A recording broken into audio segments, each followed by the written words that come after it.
Всем привет! Сегодня я еду в небольшой город Радзина, который находится примерно в 90 километров от Вроцлава. Это совсем маленький город, который часто называют жемчужиной польского барокко. Но для меня этот город оказался не только красивым, но и чуть не вызвал слезы. Сегодня я вам покажу город Радзина, как здесь живут люди, какие здесь есть интересные места и почему этот город меня зацепил. Приятного просмотра! Es que está puesta pa'l party, un perrito necesario, con el convito en todas partes. En VIP con faldita se ve bien chimbita. Está puesta pa'l party, un perrito necesario, con el convito en todas partes. En VIP con faldita se ve bien chimbita. Ну что, мы уже приехали. Город Радзина небольшой. Здесь всего 2800 человек проживает. И по площади это город примерно 2 километра квадратных. В общем, совсем маленький. Но здесь много очень интересных мест, которые стоит посмотреть. Прежде чем продолжить, я хочу попросить вас подписаться на мой канал, если вы еще не подписаны. На моем канале много интересных видео выходит про жизнь в Польше, про адаптацию в Польше. Также я показываю разные интересные места в Польше и делюсь нашим опытом про покупку своего жилья. Подписывайтесь, у меня на канале вам точно понравится. И продолжим. И первое место, куда я пришла, это Королевский замок в барочном стиле. Сейчас является отелем, и там находятся конференц-залы. Очень богатая история, чуть-чуть позже о ней расскажу. А напротив замка находится школа для детей с ограниченными возможностями. Вот это вот школа, а с правой стороны это служба поддержки для инвалидов. Просто посмотрите, как здесь красиво. Конечно, сейчас зима, наверное, летом и тут все, знаете, более ярко, все, газон зеленый, и смотрится все намного симпатичнее. Но смотрите, здесь написано даже, да, название города Радзина, и все так красиво. Здесь клумбы посажены, видно, что посажены цветы летом, все цветет. Но школа очень большая, видите? И очень такая, видно, что старая, но в очень хорошем состоянии. Центр поддержки тоже в таком же стиле сделан, как и школа. Прямо одинаковые здания-близнецы. И видите, дорога прямо от школы ведет к замку. Такие школы в Польше называются специальный ośrodek szkolno-wychowawczy. И они занимаются школьным образованием, социализацией, терапией и развитием навыков, поддержкой детей с ограниченными возможностями. Это так классно, когда, знаете, город такой маленький, но реально очень маленький. А здесь есть большая специальная школа для таких особенных деток. Не в каждом даже большом городе такие школы существуют, а эта школа даже очень большая и очень-очень симпатичная. Замок был построен в начале 15 века на месте старой крепости, а потом в конце 17 века перестроен в великолепный барочный дворец итальянскими архитекторами.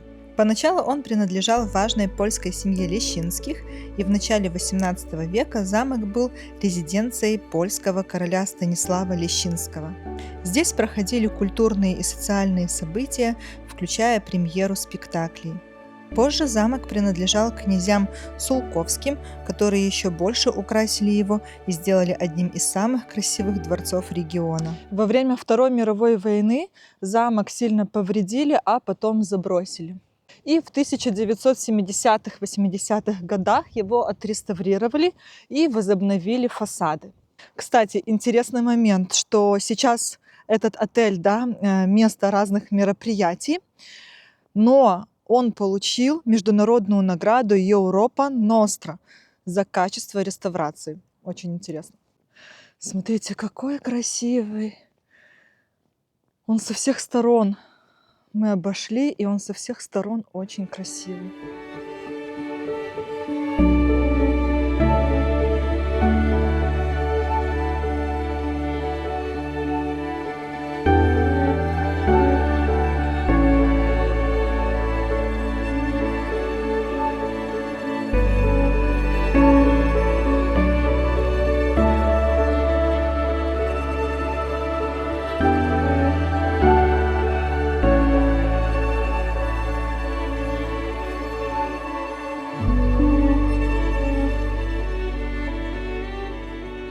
Ну а сейчас направимся в центр города.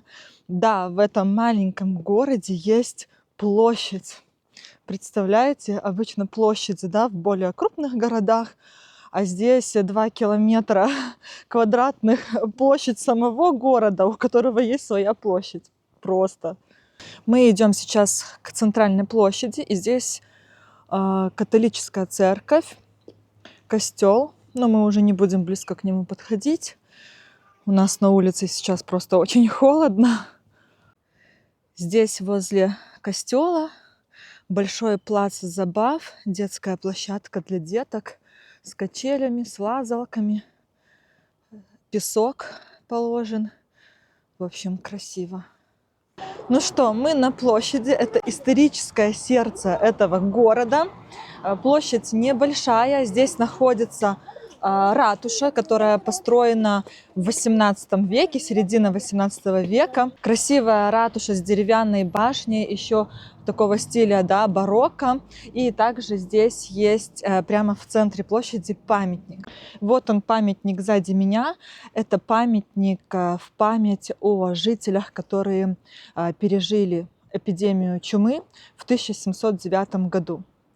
Памятник Святой Троицы. То есть там изображена Святая Троица. Кто-то еще считает, что на памятнике изображена коронация Пресвятой Девы Марии. Поэтому не знаю, где здесь правда. Смотрите, мы нашли подъезд прямо на площади. Видите, подъезд, многоквартирный дом. А вот здесь такой даже домофон. Класс. Вот здесь мусорки. И там видно тоже, видите, вход в дом, как бы с задней части. Это вот так вот выглядят подъезды в историческом центре города на площади.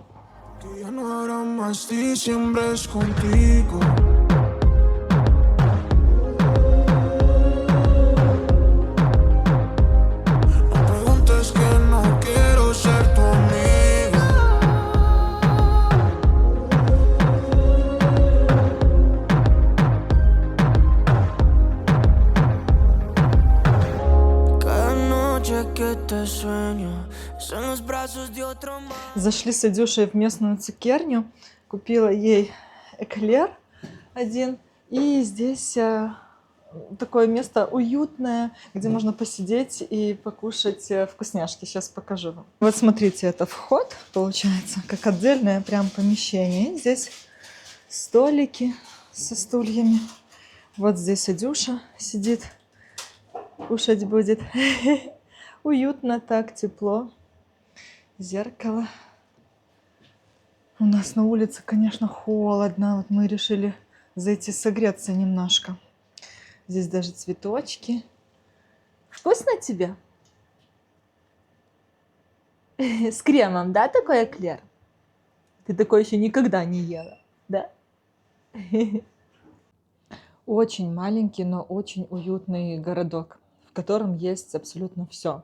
Почта, школа, садик, костел, всякие ковярни, цукерни, даже площадь есть. Очень красивый город.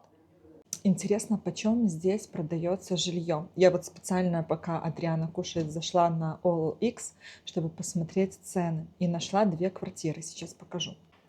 Смотрите, квартиры 2 нашла. Одна 290, да, почти 1000 злотых. Давайте посмотрим. 52 квадрата, получается цена за квадратный метр 5500 злотых. Уже с ремонтом готовая квартира, двухкомнатная. Давайте посмотрим вторую, она подороже.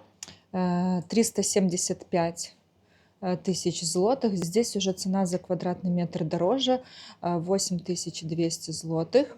45 квадратов, тоже двухкомнатная. Вот такая. С ремонтом она или нет, сейчас посмотрим. Я понимаю, что нет. То есть это как первичный, да, рынок первичный. Ну вот как бы это я зашла только на сайт OLX, да, есть еще другие сайты по продажам недвижимости. Ну вот есть разные цены, да, более дорогие за квадратный метр, более дешевые. Ну, в принципе, цены приемлемые здесь. Посмотрите, какие здесь улочки. Я вам постараюсь вставить кадры, как это выглядит летом с Google карт. Летом, конечно, здесь все зеленое и выглядит очень красиво. Все здесь цветет в красивых цветах. Но сейчас, конечно, зима, холодно и все немножко серое. Вот такие вот старые домики, посмотрите, со ставнями. Просто очень красиво. Все аккуратно. И обратите внимание на качество дорог. Дороги все ровные. Мы идем уже в сторону машины, и хочу вам показать еще одно место в этом городе. Тоже сказать, такое памятное место историческое, мимо которого я не могу пройти. Это место, куда мы сейчас направимся. Я, конечно же, перед тем, как туда ехать, прочитала про него, посмотрела в интернете, и еще сюда не приехавши, и узнав про это место, у меня уже наворачивались слезы на глазах. Поэтому, думаю, вам тоже будет интересно узнать, что же это за место. Продолжаю снимать, когда уже ночь настала. Приехала я в это место. Сейчас я вам все подсвечу, покажу и расскажу очень такую памятную и историю, которую, наверное, многие поляки знают. Это место памяти молодых людей, подростков, жителей Польши, жителей именно этого города. Здесь такая табличка с фотографиями и текст на польском, описание всего происходящего, что здесь было. Я, возможно, кадры замылю, потому что правила YouTube не позволяет это показывать, но вы можете это просто даже найти в интернете или даже на карте в Гугле. Все это будет видно. Рассказываю историю так коротко, да, что написано на вот этом стенде, я перевела. В общем, эти действия произошли в 1945 году. Группа молодых людей, примерно 5-6 человек от 16 до 25 лет, которые жили в этом городе, они не служили, просто обычные дети, обычные подростки, ожидали освобождения Польши. И уже вот-вот изо дня в день должно быть освобождение, и они решили собраться и отпраздновать этот момент. Собрались они в здании, праздновали, веселились, танцевали, пели песни и хотели 28 января, в день освобождения, вот они ждали, что оно будет 28 января 1945 года, повесить флаги на этом здании польские. Но они решили это сделать 27 февраля вечером. И ночью пришли к ним, так сказать, каратели. Прямо цитирую слова, которые написаны на этой табличке. Они не дождались. Все было вывешено уже вечером 27 января. То есть флаги они вывесили польские. Вскоре после этого к месту предполагаемого праздника прибыл карательный отряд солдат Вермахта и ЦЦ. Стояла суровая зима. Везде лежал снег, был сильный мороз. Дальше читать не буду. Рассказывается, что среди этих ребят была девушка, над которой издевались особенно сильно. И потом их застрелили выстрелом в спину и завершили выстрелом в голову. Потом родители этих детей сами тащили их, кто на санках. Мама одного парня тащила его на своих плечах. И они самостоятельно их хоронили на кладбище, которое здесь недалеко находится. Самостоятельно, без помощи кого-то захоронили своих детей. Вот так вот обычные дети, ни в чем не винные. И, конечно, здесь стоит такой мемориал в памяти об этих детях. Продолжаю съемки, уже почти ночь. Я приложу фотографию, хочу показать вам один ветряк, вернее, ветряк, который остался один из 39.